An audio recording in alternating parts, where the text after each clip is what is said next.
Денес ми е задоволство да учествувам на трилатералниот диалог, организиран од страна на Стопанската комора, во соработа со Канадската амбасада и истовремено и со Асоциацијата на рудари на Република Македонија, на кој освен канадските стандарди за одржливо рударство и македонските рударски искуства, ние истовремено ги презентираме и насоките и целите на македонската легислатива што се однесува до ова област. Размената на искуства е секогаш добродојна за напредок за секоја област, но истовремено и за економски и социјален развој.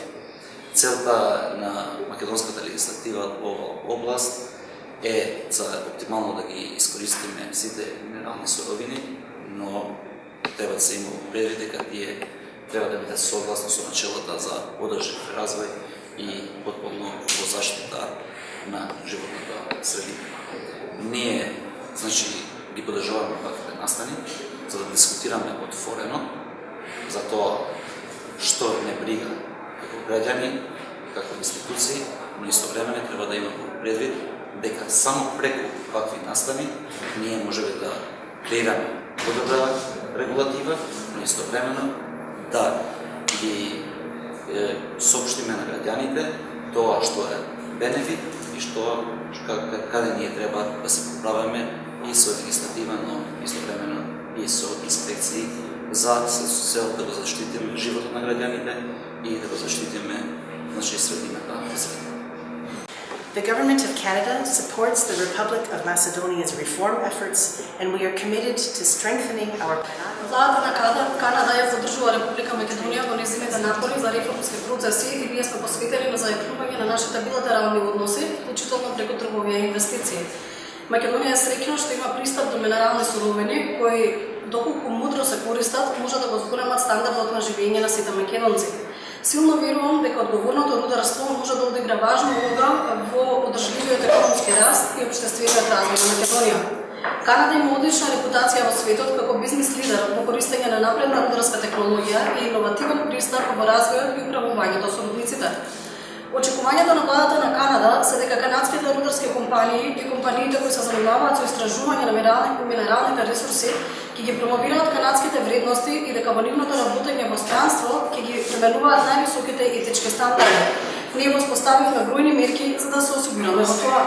Одговорно, одржливо рударство не мора да биде на штета на другите економски сектори, како земјоделието или туризмот, туку може да коегзистира во хармонија со нив.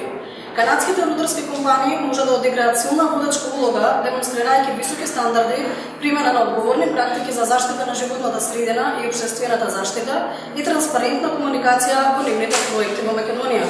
Со нетрпение очекувам зголемување на канадските инвестиции во рударскиот сектор.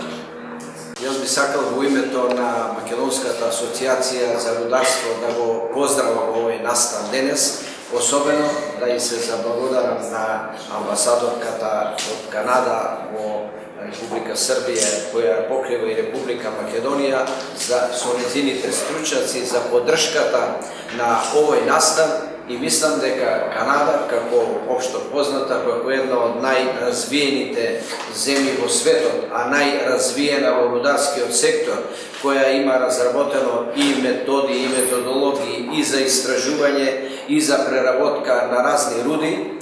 денеска се дојдени со цел да укажат, како што каже и амбасадорката, дека одредени работи може да се движат заедно. Ние малку дискутиравме да биде и значи да има и рударство, но да има и развој на други дејности и специјалистите од Канада очекуваме денеска да ни презентират, затоа што ние во Македонија во дадениот момент се наоѓаме во една специфична, малку збунета ситуација, имаме разни движења против рударскиот сектор, така да имаме застој, реален застој во овој сектор. Ние пративме